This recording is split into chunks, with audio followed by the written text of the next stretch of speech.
White house में हलचल हो गई और आज की तारीख में ट्रंप ऐसे ऐसे कमेंट्स कर रहा है, मैं आपको सुनाऊंगा, आप हैरान रह जाएंगे कि यार ये बंदा है president of the United states. लेकिन सीएनएन ने वो दिखाया है जो अमेरिका में हो रहा है इस वक्त। न्यूज नेटवर्क कहता है वेस्टर्न ऑर्डर को चैलेंज कर रहा है शी जिनपिंग। वो कह रहे हैं कि यार सॉवरेनिटी पे सौदा नहीं हो सकता, आप हमें झुका नहीं सकते। और वो ऑर्डर जो है वो अमेरिका के सामने खड़ा हो गया है कि यार अब तुम्हारी गुंडागर्दी नहीं चलेगी। अजीब सी हरकतें करने लगा डोनाल्ड ट्रंप, और डोनाल्ड ट्रंप ने फिर से ट्रूथ सोशल पे एक बम फोड़ दिया। दोस्तों अर्ज किया है कि जैसे सेके जाते हैं तंदूर के अंदर नान, जैसे सेके जाते हैं तंदूर के अंदर नान, वैसे ही सेक दिए गए हैं अमेरिका और पाकिस्तान। शायरी घटिया हो सकती है दोस्तों, लेकिन अमेरिका और पाकिस्तान से घटिया थोड़ी है। लेकिन अच्छी बात यह है कि अभी एससीओ समिट जाकर भारत ने दोनों देशों के घटिया नेताओं को सबक सिखाया, और यह देखकर राहुल जी मजा आया। दिन भर घूम के आए हो, क्या कमा के लाए हो? दरअसल देश के प्रधानमंत्री से यही सवाल पूरे हिंदुस्तान को करना चाहिए। सवाल है कि हुजूर अभी जापान से लेकर चीन तक घूम घाम के आए, एससीओ की मीटिंग में शामिल हुए, बड़े बड़े नेताओं से हाथ मिलाया, गले पड़े या गले मिले, जोर जोर से हंसते हुए नजर आए। हालांकि किसी को ये पता नहीं चला कि आखिर किस बात पर हुजूर इतना बड़ा बड़ा मुंह खोल के हंस रहे थे।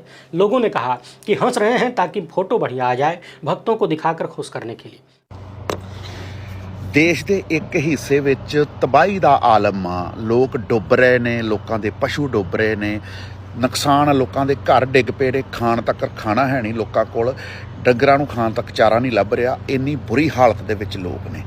ਇਹੋ ਜਿਹੇ ਮੰਜ਼ਰ ਦੇਖ ਕੇ, ਇਹੋ ਜਿਹੇ ਵੀਡੀਓਜ਼ ਦੇਖ ਕੇ ਜਿਹੜਾ ਇਨਸਾਨ ਹੈ ਨਾ, ਜਿਹੜਾ ਇਨਸਾਨੀਅਤ ਪਸੰਦ ਬੰਦਾ, ਭਾਵੇਂ ਉਹ ਬੰਬੇ ਬੈਠਾ ਤੇ ਭਾਵੇਂ ਦਿੱਲੀ ਬੈਠਾ, ਭਾਵੇਂ ਉਹ ਹਿੰਦੂ ਆ, ਭਾਵੇਂ ਸਿੱਖ ਤੇ ਭਾਵੇਂ ਮੁਸਲਮਾਨ, ਭਾਵੇਂ ਉਹ ਈਸਾਈ ਆ, ਭਾਵੇਂ ਉਹ ਅਮਰੀਕਾ ਬੈਠਾ, ਭਾਵੇਂ ਕੈਨੇਡਾ ਬੈਠਾ, ਉਹਦੇ ਦਿਲੋਂ ਦੁਆ ਹੀ ਨਿਕਲਦੀ ਹੈ ਕਿ ਯਾਰ ਇਹ ਸਾਰਾ ਕੁਝ ਠੀਕ ਹੋਵੇ। ਆਮ ਲੋਕਾਂ ਨੂੰ, ਆਮ ਜਨਤਾ ਨੂੰ ਮਰਦਿਆਂ ਵੇਖ ਕੇ ਕੋਈ ਪੱਥਰ ਦਿਲ ਨਹੀਂ ਹੁੰਦਾ ਕਿ ਜਿਹਦੇ ਅੰਦਰੋਂ ਇਹ ਪੀੜ ਨਾ ਨਿਕਲੇ। ਪਰ ਮੈਂ ਹੈਰਾਨ ਆ ਕਿੱਥੋਂ ਘਟੀਆ ਬੰਦੇ ਇਹੋ ਜਿਹੇ ਦੁਨੀਆ ਤੇ ਜੰਮ ਪੈਂਦੇ ਨੇ। ਆ ਮੇਜਰ ਗੌਰਵਾਰੀ ਆ, ਜਿਹਦਾ ਮੈਂ ਨਾਂ ਲੈਣਾ ਪਸੰਦ ਨਹੀਂ ਕਰਦਾ, ਉਹਦਾ ਮੈਂ ਇੱਕ ਵੀਡੀਓ ਵੇਖ ਲਿਆ। ਇਹ 27 ਸੈਕਿੰਡ ਦਾ ਵੀਡੀਓ, ਤੁਸੀਂ ਆਪ ਸੁਣੋ ਵੀ ਇਹਦੀ ਕਰਤੂਤ ਵੇਖੋ ਕੀ ਕਹਿ ਰਿਹਾ। पाकिस्तान पानी में डूब रहा है और हल्के से तैर भी रहा है, हल्का सा ऐसा लग रहा है कि थर्मोकोल का बना है पाकिस्तान। एनीवे, मैं ये कहना चाहता हूँ बहुत बढ़िया चीज है, पहले प्यास से मारो और फिर पानी में डुबाओ, फिर प्यास से मारो फिर पानी में डुबाओ। अब बारिश हो रही है, मानसून का महीना है, तो अब पाकिस्तान में भी बारिश हो रही है, वहां पे भी वाटर लेवल राइज हो रहे हैं। बिल्कुल करेक्ट समय है कि और पानी डालो, और जैसे ही मानसून खत्म हुई सारा पानी रोक दो, डाइवर्ट कर दो। यही चलना चाहिए। इस बंदे ਦੀ ਤੁਸੀਂ ਵਰਡਿੰਗ ਵੇਖੋ, ਕਹਿੰਦਾ ਜੀ ਪਾਕਿਸਤਾਨ ਨੂੰ ਇਸ ਤਰ੍ਹਾਂ ਹੀ ਪਹਿਲੋਂ ਡੋਬੋ, ਫਿਰ ਪਿਆਸਾ ਮਾਰੋ, ਫਿਰ ਡੋਬੋ। ਤੇ ਉਧਰ ਤੁਸੀਂ ਵੇਖ ਲਓ ਪਾਣੀ ਆਇਆ ਹੈ, ਉੱਥੇ ਵੀ ਲੋਕ ਡੁੱਬ ਰਹੇ ਨੇ, ਉਹ ਵੀ ਉਹਨਾਂ ਦਾ ਵੀ ਬੁਰਾ ਹਾਲ। ਪਰ ਉਹਨਾਂ ਪ੍ਰਾਇਓਰਟੀ ਦੇ ਆਧਾਰ ਤੇ ਜਿਹੜਾ ਇੱਕ ਸਿੱਖਾਂ ਦਾ ਮੁਕੱਦਸ ਸਥਾਨ ਆ ਕਰਤਾਰਪੁਰ ਸਾਹਿਬ, ਉੱਥੇ 6-6 ਫੁੱਟ ਪਾਣੀ ਚੜ ਗਿਆ ਸੀ। ਉਧਰ ਪੰਜਾਬ ਦੀ ਸੀਐਮ ਗਈ ਤੇ ਉਹਨਾਂ ਪਹਿਲ ਦੇ ਆਧਾਰ ਤੇ ਪਾਣੀ ਦਾ ਨਿਕਾਸ ਕਰਾਇਆ, ਅਗਲੇ ਦਿਨ ਗੁਰਦੁਆਰਾ ਕਲੀਨ ਮਿਲਿਆ। ਇਹ ਇਨਸਾਨੀਅਤ। ਹੁਣ ਤੁਸੀਂ ਵੇਖੋ ਐਜ਼ ਏ ਇੰਡੀਅਨ ਆਪਾਂ ਜੇ ਸੋਚੀਏ ਵੀ ਸਾਡੇ ਸਕੇ ਕੌਣ ਨੇ, ਇਹ ਜਮਨਾ ਪਾਰ ਵਾਲੇ ਜਾਂ ਸਰਹੱਦ ਪਾਰ ਵਾਲੇ, ਇਹੋ ਜੀ ਗੱਲ ਕਰਨ ਲੱਗੇ ਨੂੰ ਇਹੋ ਜਿਹੇ ਮੌਕੇ ਤੇ ਬੰਦੇ ਨੂੰ ਸ਼ਰਮ ਆਉਣੀ ਚਾਹੀਦੀ ਹੈ। ਪਰ ਐਡਾ ਘਟੀਆ ਬੰਦਾ, ਇਹ ਉਹੀ ਇਨਸਾਨ ਹੈ ਜਦੋਂ ਸਿੱਧੂ ਮੂਸੇਵਾਲਾ ਮਰਿਆ ਸੀ ਤੇ ਸਾਰਾ ਪੰਜਾਬ ਰੋ ਰਿਹਾ ਸੀਗਾ। ਇਹ ਬੰਦਾ ਕਹਿੰਦਾ ਸੀ ਜਿਹੜਾ ਲਾਰੈਂਸ ਬਿਸ਼ਨੋਈ ਉਹ ਸੱਚਾ ਦੇਸ਼ ਭਗਤ ਆ, ਤੇ ਮੈਂ ਸਰਕਾਰ ਨੂੰ ਕਹਿੰਦਾ ਵੀ ਇਹਨੂੰ ਰਿਹਾ ਕਰੋ, ਪੂਰੇ ਜਿਹੜੇ ਗਦਾਰ ਨੇ ਦੇਸ਼ ਦੇ ਉਹਨਾਂ ਨੂੰ ਉਹ ਮਾਰ ਦੇਵੇਗਾ। ਇਹ ਇਹਦੀ ਵਰਡਿੰਗ ਸੀ।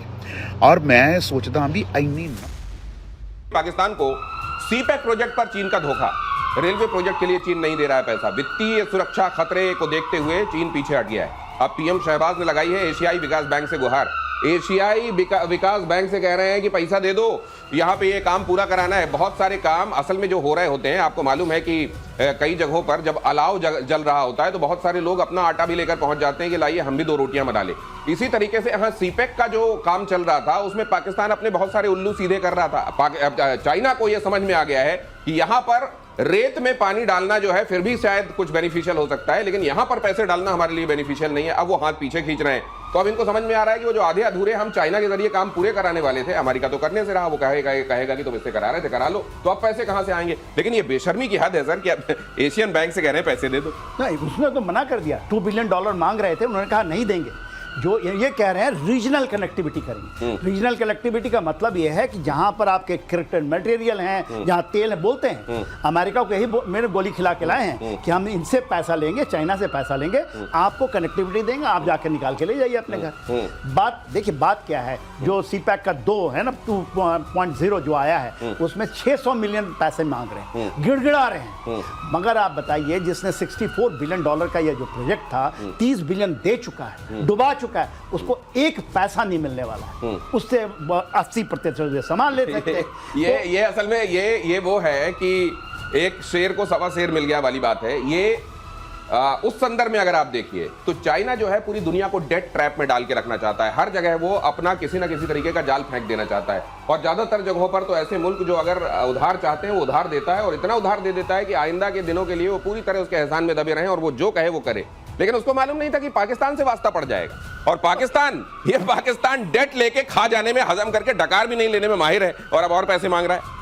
देखिए, ये बेल्ट रोड इनिशिएटिव के तहत चाइना यहाँ पे आया तो था, सिनजियांग से लेके वो पोर्ट भी बना रहा है ग्वादार तक, लेकिन ये जो अभी जो आप बात कर रहे हैं ना सीपेक 2 की, और इसमें जो एडीबी की बात आई है, ये कराची से वो चाहते हैं पेशावर तक 1700 किलोमीटर का रोड बनाना। वो जो रोड है उसमें एडीबी से उन्होंने मांगा है करीब 2 अरब डॉलर। शायद वो अभी देंगे नहीं देंगे ये भी मुश्किल है, और अभी 6 से ज्यादा अरब की डॉलर की इसकी जरूरत है, और वो अभी क्योंकि उनको चाहिए अपने रीजनल विस्तार की बात कर रहे हैं वो, जहां पर वो चाहते हैं कि अपनी पकड़ कर लें। पर चाइना को लगता है कि इससे मुझे क्या मिलेगा, मेरी जो स्ट्रैटेजिक रीज है, जहां मैं अफगानिस्तान तक जाता हूं, जहां मैं उसको चाहता हूं कि अमेरिका को भी वहां फंसने का मौका न मिले, उन सारे चीजों में या अपने लोगों के लिए जो उसका जो डर है कि उनके इंजीनियर मारे जाएंगे, इन सबों में उसको कुछ भरोसा नहीं है, इसलिए उसने मना कर दिया है। और भारत को भी आपत्ति है क्योंकि ये हमारे जो पीओके से गुजरता है ये रास्ता, और ये हमारे लिए खतरनाक है। तो लेसन फॉर नेशंस भी है कि हमें इस पर पैनी नजर। तो ये क्या होगा सर, ये काम स्टॉल्ड रहेंगे जैसे स्टॉल्ड हैं, या चाइना आखिरकार नाना करते प्यार तुम्ही से कर बैठेगी तर्ज में पैसे दे बैठेगा, या फिर एशियन बैंक से इनको पैसे मिल जाएंगे, क्या होगा? देखिए, 1-2 बार तो मिल जाएगी। हाँ, किससे? मांग रहे हैं, IMF से मांग रहे हैं। अच्छा, IMF को बोलते हैं एक बेल आउट और कर दो। अच्छा, हाँ, इनको मिल भी जाएंगे, सऊदी अरेबिया भी दे दे। मगर देखिए, चाइना में क्या है, वो क्रेडिट ट्रैप में फंसा है। क्रेडिट ट्रैप 62 बिलियन दे दो, 600 जब हमारे सारे पड़ोसी बेल्ट एंड रोड इनिशिएटिव के पार्ट हैं, पूरे दुनिया में around 146 countries belt and road initiative का पार्ट है, सब बहती गंगा में हाथ धो रहे हैं, हम अलग हैं। हमारे एक्शंस क्या कहते हैं? हमारे एक्शंस ये बताते हैं कि हम अभी भी अमेरिका की तरफ ही काफी फोकस्ड हैं। जो जॉइंट स्टेटमेंट रिलीज हुई है उसमें इजराइल को, यूनाइटेड स्टेट्स ऑफ अमेरिका को भी कंडेम किया गया है for their attack on Iran. अगर आप चाइना से कुछ सपोर्ट चाहते हो, बिल्कुल भी नहीं होगा जब तक आप पाकिस्तान के साथ पीस नहीं कर लेते। उनका एक ही ऑब्जेक्टिव रहता है, फोटोज वगैरह दिखा दो, ठीक है ना, और उस पर लोगों को फील करवा दो कि भाई हमारा देश कितना अच्छा कर रहा है। ट्रंप को जवाब मिलेगा, और ऐसा जवाब मिला कि आज अमेरिका हिल गया होगा। ट्रंप की दादागिरी के चीथड़े उड़ गए। आज चीन से नरेंद्र मोदी की जो तस्वीरें आई हैं वो धमाकेदार तस्वीरें। चीन में खड़े होकर नरेंद्र मोदी ने वो काम किया है, ऐसे धमाके किए हैं जिनकी गूंज अमेरिका तक सुनाई देगी। क्या बोलो यार इस आदमी की। तो जो धमाके की ये बात कर रहा है, हम आज उसी को डिस्कस करने वाले हैं, ठीक है। पर थोड़ा सा एक स्पॉइलर अलर्ट दे दूं कि ये गोदी मीडिया है, इनसे बहुत ज्यादा धमाका आप एक्सपेक्ट कर नहीं सकते हो। झूठ फरेबी एक्सपेक्ट कर सकते हो या ऑप्टिक्स एक्सपेक्ट कर सकते हो जो इन्होंने की है। तो ये बात कर रहे हैं SCO की, शंघाई कॉर्पोरेशन ऑर्गेनाइजेशन की। अब इन्होंने पूरे अपने सेगमेंट में ये तो बताया नहीं कि SCO है क्या चीज, ठीक है, शायद खुद भी ना समझते हो, तो हम ही पहले बता देते हैं कि SCO क्या चीज है। तो बेसिकली SCO बनाया गया था 2001 में, एंड जो इसके फाउंडिंग मेंबर्स थे वो थे Kazakhstan, China, Kyrgyzstan, Russia, Tajikistan and Uzbekistan. इसकी जो ऑफिशियल लैंग्वेजेस हैं वो है रशियन एंड चाइनीज, एंड इसमें 10 मेंबर स्टेट्स हैं, वो ये रही आपके सामने, 2 ऑब्जर्वर स्टेट्स हैं एंड 14 डायलॉग पार्टनर्स हैं, वो भी ये रही आपके सामने। इंडिया बना था SCO का मेंबर 2017 में। तो एंटोनियो गुटेरेस हैं, यूनाइटेड नेशंस के सिक्योरिटी जनरल, वो भी SCO तक अटेंड करते हैं। 3-5 करोगे तो देखो, फोटो दिखा रहा हूं, गाड़ी में बैठे हैं दोनों भाई साथ। अब बताओ, ट्रंप के लिए सब देखना आसान नहीं रहा होगा।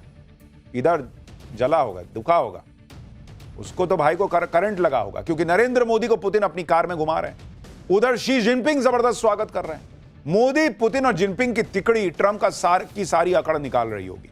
हाँ तो वही ठीक है, हमने देख लिया कि बहुत अच्छी फोटो वोटो खिंच गई, बहुत अच्छा फोटो ऑप हो गया, फाइन। पर बात क्या हुई ये तो बताओ, निष्कर्ष क्या निकला ये तो बताएंगे नहीं, हम बताते हैं आपको। SCO हुई थी चाइना में, साथ ही में साइडलाइंस में इंडिया चाइना की भी मीटिंग हुई थी। एक जो particular statement prime minister Modi ने दी, उन्होंने कहा India and China are victims of terrorism. ये बेसिकली शिफ्ट है हमारी रीसेंट पोजीशन से। तो भाई शिफ्टिंग ऑफ स्टांस कैसे है? पिछले पूरे दशक से चाइना ने किन किन को ब्लेम किया है वायलेंस के लिए? सबसे पहले टिबेटियंस को, दूसरा जो उइगर ग्रुप्स हैं वहां पे मुस्लिम्स के उनको, एंड फिर जो बलोच ग्रुप्स ने चाइनीज वर्कर्स के ऊपर अटैक किया है पाकिस्तान में उसको ब्लेम करते हैं, उसको कहते हैं कि ये है टेररिज्म। इंडिया ने हमेशा टिबेट को रिकॉग्नाइज किया है एंड इंडिया ने हमेशा ये स्टांस रखा है कि वहां पे तो बलूचिस्तान ही है ना, तो आप उधर जाके काम कर रहे हो तो फिर टेररिज्म कैसे हुआ? तो इंडिया का शिफ्टिंग ऑफ स्टांस ऐसे हुआ कि इंडिया तो वहां पे रेस करता था क्लेम्स कि भाई वहां पे ह्यूमन राइट्स वायलेशन हो रहा है एंड अब उसको वो टेररिज्म मान रहे हैं, तो उन्होंने काफी हद तक अब चाइना का सपोर्ट कर दिया इन सब चीजों में कि ठीक है भाई आप जो कह रहे हो वो सही है, टिबेट में भी टेररिज्म नहीं है। ट्रंप ये भी सोच रहे होंगे कि मोदी तो उनका फोन नहीं उठा रहे, 4-4 बार कॉल किया, मोदी ने तो भाव दिया नहीं। या पुतिन से 1 घंटे कार में ही बात कर ली, 1-1 घंटे। जिनपिंग से घंटों घंटों बतिया ले रहे हैं। ट्रंप के लिए ये बहुत बेइज्जती जैसा है। अरे भाई बेइज्जती तो ठीक है भाई, पर हुआ क्या? इंडिया चाइना के बीच में क्या हुआ? काफी आगे का पार्ट है इनकी न्यूज कवरेज का, वो हम आपको पहले दिखा देते हैं एंड शायद जो भी न्यूज वर्दी इन्होंने बोला हो ये लगभग यही 20 सेकंड का पार्ट ही था। जिनपिंग के बीच हुई द्विपक्षीय बैठक में कई मुद्दों पर चर्चा हुई और कुछ सहमति भी बनी, जैसे कैलाश मानसरोवर यात्रा और टूरिस्ट वीजा बहाल करने पर जोर था। ग्लोबल ट्रेड को स्थिर करने के लिए भारत चीन की भूमिका पर चर्चा हुई। दोनों देशों के बीच द्विपक्षीय व्यापार बढ़ाने और व्यापार घाटा कम करने की भी चर्चा।